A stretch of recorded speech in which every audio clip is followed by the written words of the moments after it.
This program, an amazing young woman, 4 years ago, at the age of 14, this is she against Billie Jean King, the finals of this year's Wimbledon. Andrea became a professional tennis player at age 14. Now she is currently ranked number 3 and considered to be one of the finest women athletes in the world. It's a pleasure to meet and welcome Andrea Jaeger. Andrea.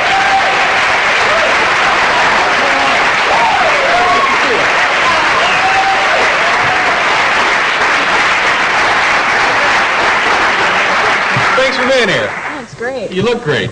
You feel all right? Yeah, I was having a great time back there with the psychic. You talked to Morris? Yeah, I talked to him a lot. Well, what did Morris have to say? Well, everything he was saying was like coming true. I was asking him about a couple of friends, and he said that they were going to become really close and then maybe get married, which was weird. And then on the way out, just coming out here, I was with Arlene, and she's from Virginia Slims. He just goes, well, does she have a car? And the guy goes, 2. Just walked out, put up 2 fingers, and we just got 2 cars. And I couldn't believe it. I mean, it was weird. Now, wait a minute. Morris asked her if she had a car? No. He earlier said that she was going to get a car. Oh, going to get a car. And so then she was just joking around and just goes, well, is she going to get one?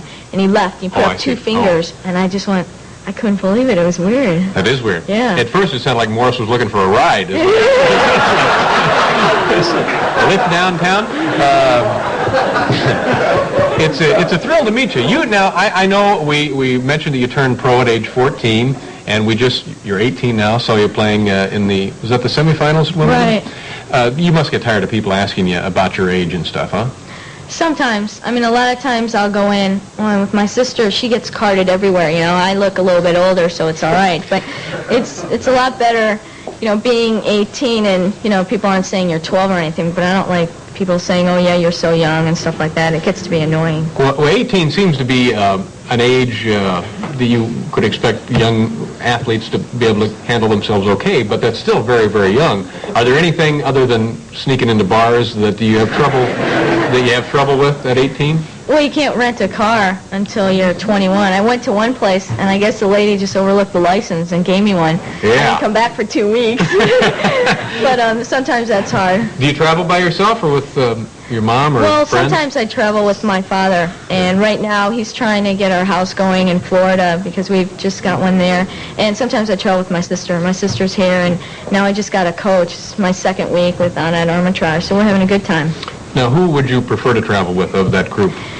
It's hard because, everyone is different. I mean, I like traveling with my dad. He knows a lot about the game. And with my sister, we have a lot of fun. And Anat helps with my tennis. So we've got like a van parked in the back to ship everyone all over. Now, your father is the one who taught you the game from the time you were a small kid, huh? Right. Now, does that, after a while, have you had it with Dad telling you this, that, and so forth? Well, sometimes it's hard because with parents, I think they tend to tell you what you're doing wrong a lot and not compliment you enough.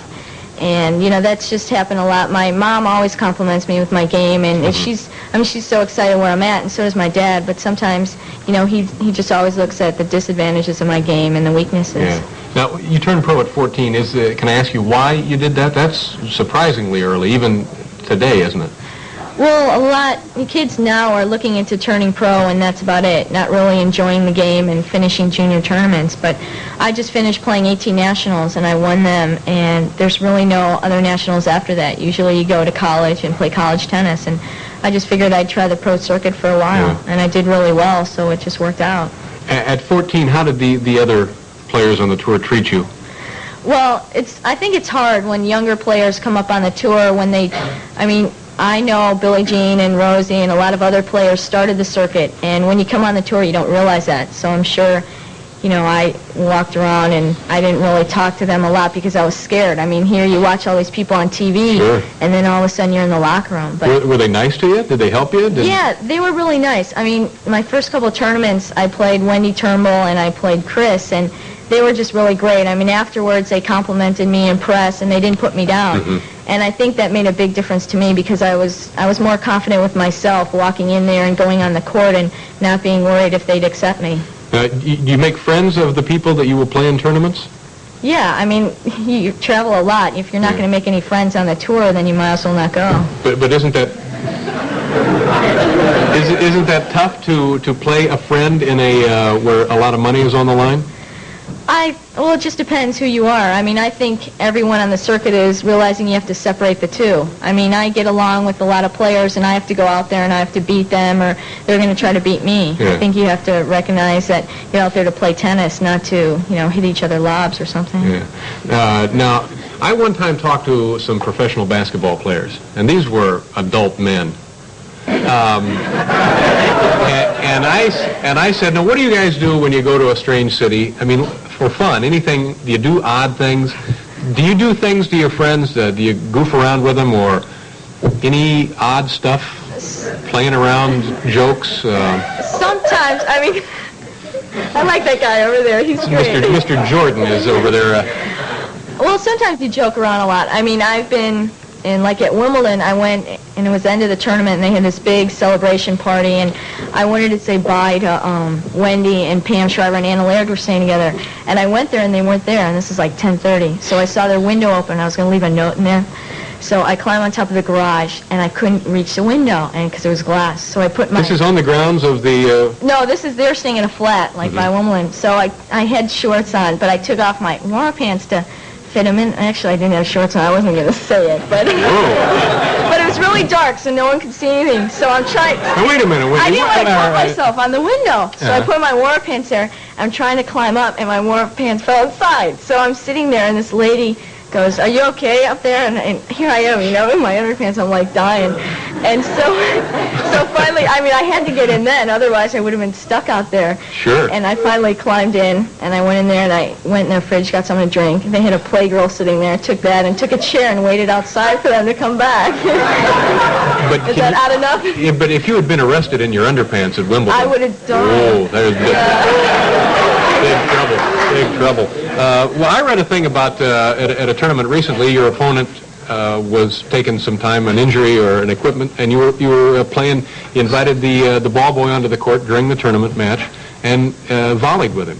Yeah, that was in Los Angeles. That one of my, I don't know, she ran back for a lob and she pulled both of her leg muscles or something. So she sat down, and I mean, I was getting bored. The people, I thought they were going to come out and kill her on top of it. So, I figured I might as well play with the ball kid. I mean, I get along with a lot of people outside the tennis, like ball kids and stuff. We have a good time. Yeah. Is it important for you? You're ranked number 3, right? It would be Martina and Chris above you?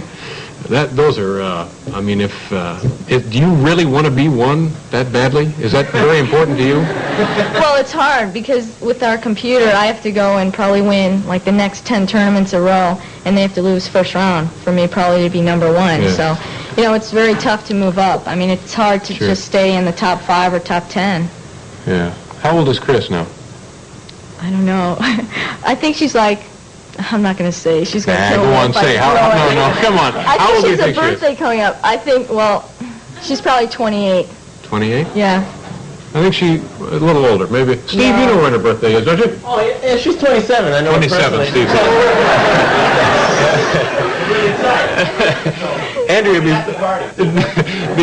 before you leave, I have to ask you about one thing. I was in Los Angeles on vacation a couple of weeks ago, and I read about you and somebody in a doubles tournament where, according to the account, there was some sort of a fist fight had broken out between you and one of your opponents. Now, what happened? Is that true? No. Well, what happened was we were on the court, and we were having a little talking. Well, we were talking on the court. And so afterwards, we went in the locker room, and I was going to tell her to go in the bathroom, and we were going to talk. And I tried to push the door open, try to get her in the same time. So I pushed her, okay, and so she fell while I was trying to get the door, and she called a press conference. I'm surprised she didn't call you, that would have been even better coverage. I didn't hit her. She went in the press and said I hit her. And, my dad hears this. He's, like, in the car, and he's driving in the car. Andrea Jaeger assaults player in the locker room, He didn't know what was going on, but it wasn't... But better that than being arrested in your shorts. Yeah, that's true. But, I mean, it's, I know the girl, and nothing happened. I probably shouldn't have, I shouldn't have done it, but it was sort of like an accident. I didn't mean to. Well, were you two angry at each other a little bit, or not? Well, we probably weren't planning to go out to dinner right then, if you want to be sure. But you didn't tag her. Are you kidding? Okay, all right. That makes me feel better. Terrific meeting, Andrea. Good luck in the U.S. Open. Nice to see you. Andrea Jaeger, folks. We'll be right back.